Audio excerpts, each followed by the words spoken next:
কুরবানির সেই সম্পূর্ণ কল্পনার গল্প। অধ্যায় ১। নিস্তব্ধ রাতের স্বপ্ন। নীরব আকাশ, তারা ভরা রাত। চারপাশ নিঝুম, শুধু হাওয়া বয়ে যাচ্ছে। তখনই নবী ইব্রাহিম গভীর ঘুমে ডুবে আছেন। স্বপ্নে তিনি শুনলেন এক রহস্যময় ডাক। হে ইব্রাহিম, তুমি কোরবানি করো। চমকে জেগে উঠলেন তিনি। ভেবেছিলেন হয়তো আল্লাহ চাইছেন পশু কোরবানি। তাই ভোরে উট কোরবানি দিলেন। কিন্তু পরের রাতেও একই স্বপ্ন, আবারও কোরবানির নির্দেশ। আবার উট কোরবানি করলেন। তৃতীয় রাতে আবারও সেই স্বপ্ন, তুমি তোমার সবচেয়ে প্রিয় জিনিস কোরবানি করো। ইব্রাহিম কাঁপতে কাঁপতে ভাবলেন, আমার সবচেয়ে প্রিয় তো আমার ইসমাইল। আল্লাহ তাঁকেই চাইছেন। অধ্যায় ২। সন্তানের জন্য মায়ের অশ্রু। সকালবেলা ইব্রাহিম ছেলেকে ডাকলেন, বৎস, গোসল করো, সুন্দর জামা পরো। আজ আমরা এক দাওয়াতে যাব। শিশু ইসমাইল উচ্ছ্বসিত হয়ে মায়ের কাছে দৌড়াল। আম্মা, আব্বা আমাকে দাওয়াতে নিয়ে যাবে। মা হাজেরা আনন্দে সাজিয়ে দিলেন ছেলেকে। কিন্তু স্বামীকে বললেন, ওকে চোখের আড়াল করবেন না। ইব্রাহিম নির্বে মাথা নত করলেন। বুকের ভেতর তুফান বয়ে যাচ্ছিল, কিন্তু মুখে কিছু বলতে পারলেন না। অধ্যায় ৩। শয়তানের কুমন্ত্রণা। মিনার পথে যাত্রা শুরু হল। হঠাৎ ইবলিশ হাজেরার কাছে এসে বলল, তুমি জানো না, তোমার স্বামী তোমার সন্তানকে জবাই করতে নিয়ে যাচ্ছে। হাজেরা তেজস্বিনী কণ্ঠে বললেন, আমার স্বামী আল্লাহর নবী, তিনি ধোঁকা দেন না। আল্লাহ যদি চান আমি রাজি। শয়তান ব্যর্থ হল। এরপর সে ইসমাইল এর কাছে গেল। বলল, তোমার পিতা তোমাকে হত্যা করবে। ইসমাইল দৃকণ্ঠে উত্তর দিলেন, যদি আল্লাহ আমাকে চান তবে আমি খুশি মনে জীবন দেব। তুমি শয়তান, বলেই পাথর ছুঁড়ে মারলেন। আজও হাজিরা সেই স্মৃতিতে শয়তানকে পাথর নিক্ষেপ করেন। অধ্যায় ৪। পুত্রের অনুরোধ।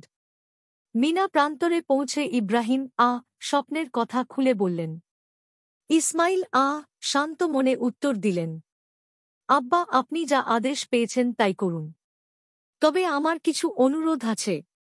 ১. হাত পা বেঁধে দেবেন, যেন মৃত্যু যন্ত্রণায় ছট করলে আপনার গায়ে না লাগে। ২. চোখ বেঁধে দেবেন, যেন আপনাকে দেখে আপনার হাত কাঁপে না। ৩. আমার জামা আম্মার কাছে দিয়ে দেবেন, বলবেন আমি আল্লাহর পথে কোরবানি হয়েছি। ইব্রাহিম এর চোখ ভিজে উঠল, কিন্তু তিনি দৃঢ় থাকলেন। অধ্যায় ৫। আল্লাহর পরীক্ষা। বিসমিল্লাহ বলে ছুরি চালালেন তিনি। কিন্তু আশ্চর্য, ছুরি এক পশমও কাটল না। আল্লাহ ছুরিকে আদেশ করেছিলেন, ইসমাইলের গায়ে আঁচড় দেবে না। বারবার ছুরি চালিয়েও ফল হল না। ঠিক তখন আসমান থেকে জিব্রাইল এলেন, সঙ্গে এক জান্নাতি দুম্বা। ইসমাইল এর বদলে সেই দুম্বা কোরবানি হল।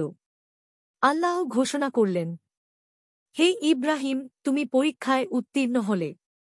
তুমি আর তোমার পুত্র উভয়েই আমার সন্তুষ্টি অর্জন করেছ। অধ্যায় ৬। শতাব্দী পরে আরেক গল্প।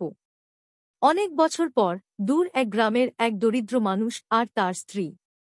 তাদের কোনো সন্তান ছিল না। একদিন এক ছাগল জন্ম নিল, কিন্তু জন্মের পরই তার মা মারা গেল।